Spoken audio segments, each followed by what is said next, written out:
Good morning, students. Our today's topic is endoplasmic reticulum. Endoplasmic reticulum क्या होता है? एक लार्ज नेटवर्क होता है ट्यूब और शीट्स लाइक स्ट्रक्चर का, जो कि मेम्ब्रेन बाउंड होती हैं.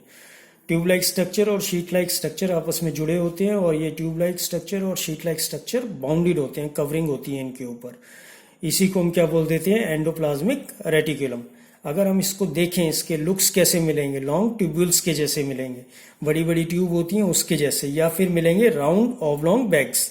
राउंड ऑब्लॉन्ग बैग्स क्या होते हैं? ऑब्लॉन्ग बैग ऐसे होते हैं जिनकी दो साइड्स बड़ी होती हैं और दो साइड छोटी होती है. इनको हम वेसिकल्स भी कह देते हैं. अगर हम देखें तो ये बिल्कुल जैसा प्लाज्मा मेम्ब्रेन दिखाई देता है उसी के जैसा दिखाई देता है जो प्लाज्मा मेम्ब्रेन हमने पिछली क्लास में पढ़ा था. दो टाइप के एंडोप्लाज्मिक रेटिकुलम होते हैं. एक होता है रफ एंडोप्लाज्मिक रेटिकुलम और दूसरा होता है स्मूथ एंडोप्लाज्मिक रेटिकुलम. जो एंडोप्लाज्मिक रेटिकुलम है उसको ER से डिनोट करते हैं. रफ एंडोप्लाज्मिक रेटिकुलम को RER से और स्मूथ एंडोप्लाज्मिक रेटिकुलम को SER से डिनोट करते हैं. अगर हम रफ एंडोप्लाज्मिक रेटिकुलम को माइक्रोस्कोप में देखेंगे तो इसके ऊपर हमें पार्टिकल्स नजर आएंगे. इसका जो सरफेस है उसके ऊपर पार्टिकल अटैच होंगे. ये जो पार्टिकल है इनको हम क्या नाम दे देते हैं? राइबोसोम्स. इसी की वजह से ये जो रफ एंडोप्लाज्मिक रेटिकुलम है ये रफ दिखाई देता है. ये एक इंपॉर्टेंट क्वेश्चन है, why rough endoplasmic reticulum is rough. That is because of presence of ribosomes on its surface or attachment of ribosomes on its surface. अगर हम एक्टिव सेल की बात करें तो उसमें जो राइबोसोम्स हैं वो ऐसी जगह होती है, वो एक साइट है, वो जगह है जो क्या सिंथेसिस करेगा, क्या बनाएगा? प्रोटीन्स को बनाएगा.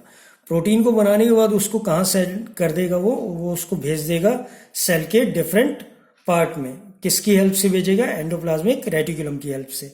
उसी के ऊपर बन रहा है तो उसी की हेल्प से वो क्या करेगा? उसे सेल के डिफरेंट पार्ट्स में भेज देगा. जो स्मूथ एंडोप्लाज्मिक रेटिकुलम है वो तीन चीजें बनाता है: फैट मॉलिक्यूल, लिपिड्स और प्रोटीन्स. ये तीनों चीजें सेल के फंक्शनिंग में जरूरी हैं. अगर ये तीनों चीजें हैं तो सेल काम कर सकता है, नहीं तो सेल फंक्शन नहीं करेगा, काम नहीं करेगा. लिपिड और प्रोटीन दोनों मिलकर क्या करते हैं? सेल मेम्ब्रेन बना देते हैं. सेल मेम्ब्रेन बना रहे हैं तो इस प्रोसेस को हम क्या बोलते हैं? Membrane biogenesis. ये इंपॉर्टेंट क्वेश्चन है, कई बार पूछ लेते हैं, what is membrane biogenesis. Smooth endoplasmic reticulum generate or made lipid or proteins. With the help of this lipid or protein, cell membrane is built. This process is known as membrane biogenesis. जो lipid और protein है उनका एक और काम है, वो कई बार एक्ट करते हैं किसकी तरह? एंजाइम और हॉर्मोन्स की तरह एक्ट करते हैं. अगर हम अलग अलग सेल्स की बात करें तो जो एंडोप्लाज्मिक रेटिकुलम है उसकी जो अपीयरेंस है वो वेरी करती है. अलग अलग सेल में अलग अलग तरीके से ये दिखाई देता है. बेसिकली ये क्या है? एक नेटवर्क सिस्टम है. ये नेटवर्क सिस्टम क्या करता है? ट्रांसपोर्ट करता है मटेरियल्स. कौन से मटेरियल्स? स्पेशली प्रोटीन्स को. कहाँ ट्रांसफर करेगा? साइटोप्लाज्म में ये खुद है तो साइटोप्लाज्मिक रीजन में ये ट्रांसफर करेगा. साइटोप्लाज्म में जितनी भी ऑर्गेनेलीज हैं जिसको भी प्रोटीन की जरूरत है तो ये क्या करेगा? उस प्रोटीन को ट्रांसपोर्ट कर देगा उस ऑर्गेनेली के पास.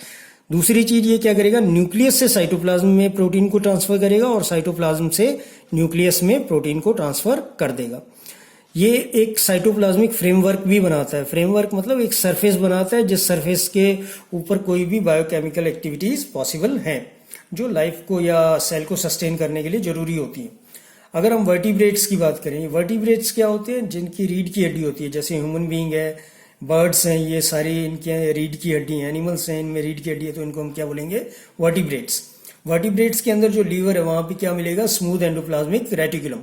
जब भी पॉइजन और ड्रग्स बॉडी के अंदर चली जाती है, जहर या दवाइयाँ कुछ या ड्रग्स बॉडी के अंदर चले जाता है तो उसमें जो जहरीला उसका जो असर होता है उसको ये क्या करता है? डिटॉक्सिफाई कर देता है, उसको ये खत्म कर देता है. कौन कर रहा है? ये smooth endoplasmic reticulum. Next topic is Golgi apparatus. जो कैमिल्गी गोल्गी है उसने सबसे पहले गोल्गी एपरेटस को डिस्क्राइब किया. गोल्गी एपरेटस किससे बना होता है? इसके अंदर बहुत सारी मेम्ब्रेन बाउंड वेसिकल्स प्रेजेंट होती हैं और ये एक दूसरे से पैरेलल होती हैं और एक दूसरे के ऊपर स्टेक होती हैं, एक दूसरे के ऊपर रखी गई हैं. वो स्टेक जो है उस स्टेक को क्या नाम दे देते हैं? सिस्ट्रेन नाम दे देते हैं. स्टेक का मतलब एक के ऊपर एक रखना. और कैसे रखी हुई है? ये पैरेलल रखी हुई है तो इसी को हम क्या बोल देते हैं? सिस्ट्रेन. ये इंपॉर्टेंट क्वेश्चन कई बार पूछ लेते हैं, व्हाट इज सिस्ट्रेन. नेक्स्ट जो मेम्ब्रेन है वो मेम्ब्रेन क्या होती है? इसकी गोल्गी एपरेटस की मेम्ब्रेन एंडोप्लाज्मिक रेटिकुलम की मेम्ब्रेन के साथ जुड़ी होती हैं और ये दोनों जुड़ के एक नई पोर्शन बना देते हैं, उसको हम बोलते हैं कॉम्प्लेक्स सेल्यूलर मेम्ब्रेन सिस्टम। जो गोल्गी एपरेटस है उसका काम क्या है, बेसिकली पैक करना और डिस्पैच करना किस चीज को, जो भी मटेरियल एंडोप्लाज्मिक रेटिकुलम के पास सिंथेसिस होते हैं, नजदीक बनते हैं जो, और इसका टारगेट क्या होता है, सेल के अंदर और सेल के बाहर जहां पे भी इसकी रिक्वायरमेंट होती है उसको वो भेज देता है मटेरियल को। इसका और फंक्शन क्या है, ये स्टोर करता है, मॉडिफाई करता है और पैक करता है डिफरेंट प्रोडक्ट्स को।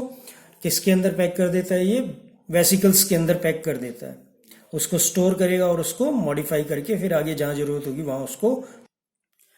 इसका और काम होता है, ये क्या करता है, सिंपल शुगर को कन्वर्ट कर देता है कॉम्प्लेक्स शुगर में, प्लस ये लाइसोसोम्स भी बना देता है।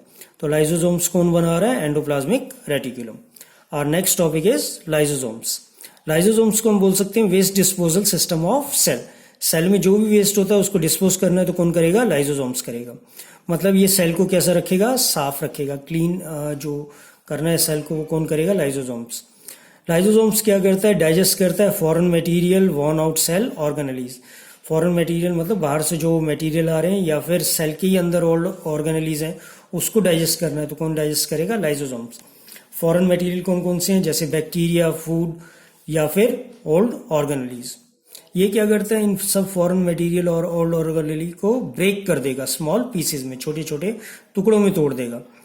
और इसके अंदर अगर हम देखें लाइसोसोम्स के, तो इसके अंदर क्या मिलेगा, पावरफुल डाइजेस्टिव एंजाइम। ये पावरफुल डाइजेस्टिव एंजाइम ही क्या करता है, लाइसोसोम्स से बाहर जब वो आता है तो डाइजेस्ट करना शुरू कर देता है चीज़ों को। जब सेल डैमेज होता है या फिर किसी भी डिस्टर्बेंस की वजह से सेल में कोई प्रॉब्लम आती है तो लाइसोसोम्स ब्रस्ट हो जाता है, फट जाता है, उसमें से डाइजेस्टिव एंजाइम बाहर आते हैं और अपने ही सेल को डाइजेस्ट कर लेते हैं। इसीलिए इसको क्या बोलते हैं, सुसाइडल बैग। ये भी एक इंपॉर्टेंट क्वेश्चन कई बार पूछा जाता है एग्जाम में, व्हाट इज सुसाइडल बैग और why lysosomes are called suicidal bag. क्योंकि ये क्या कर रहे हैं, अगर सेल को डिस्टर्बेंस हो रही है, डैमेज हो रहा है तो ये लाइसोसोम्स फट जाएंगे और उसके अंदर से एंजाइम्स आ जाएंगे और वो एंजाइम्स अपने ही सेल को डाइजेस्ट कर लेंगे। इसीलिए इसको क्या बोला जाता है, suicidal bags.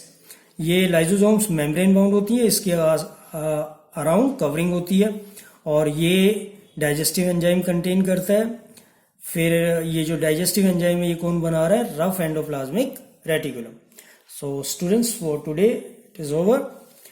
Next we are going to study or read about some other or cell organelles like plastid, vacuoles, etc. Thank you for today.